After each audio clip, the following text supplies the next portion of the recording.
Peer সহ ৫ দফা দাবিতে এবার জেলা প্রশাসকদের স্মারকলিপি দিয়েছে জামায়াত ইসলামী সহ কয়েকটি ইসলামপন্থী দল।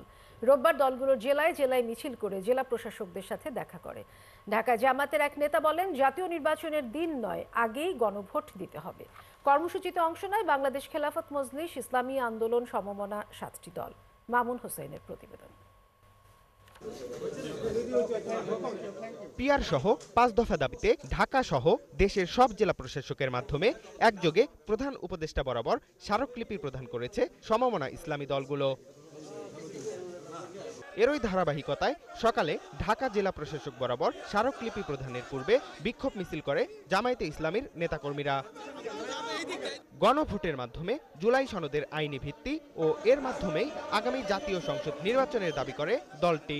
আমরা বলেছি সংবিধান সংস্কার হতে হবে, রাষ্ট্র সংস্কার, সংবিধান সংস্কার এবং জুলাই আগস্ট গণঅভ্যুত্থানের আইনগত ভিত্তি সহ জুলাই সনদে সব কিছুকে সন্নিবেশ করে সকল রাজনৈতিক দল ঐক্যবদ্ধভাবে জুলাই সনদে স্বাক্ষর করো এবং রাষ্ট্র গণভোটের মাধ্যমে জুলাই সনদের সাংবিধানিক ভিত্তি নিশ্চিত করতে হবে।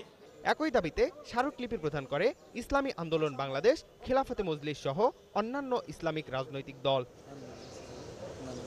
স্মারকলিপি প্রদান শেষে আওয়ামী লীগ ও জাতীয় পার্টি সহ ১৪ দলের সকল কার্যক্রম নিষিদ্ধের দাবি জানান দলগুলোর নেতাকর্মীরা।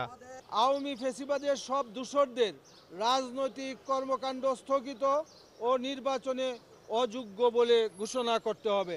উচ্চকক্ষ এবং নিম্নকক্ষ উভয় কক্ষেই আমাদের পিআর পদ্ধতি চালু করতে হবে।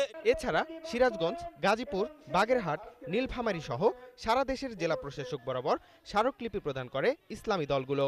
মাননীয় জেলা প্রশাসক বরাবরে ৫ দফা দাবিতে আমরা কর্মসূচি যেটা ছিল সেটা বাস্তবায়ন করেছি। যারাই ক্ষমতায় যাবে জনগণ তাদেরকে মেনে নিবে, কিন্তু ভোট ডাকাতির নির্বাচন, হুন্ডা নির্বাচন আর জনগণ মেনে নিবে না। দাবি না মানলে আগামীতে কঠোর আন্দোলনেরও হুঁশিয়ারি দেয় দলগুলো। মামুন হুসাইন, ৭১, ঢাকা।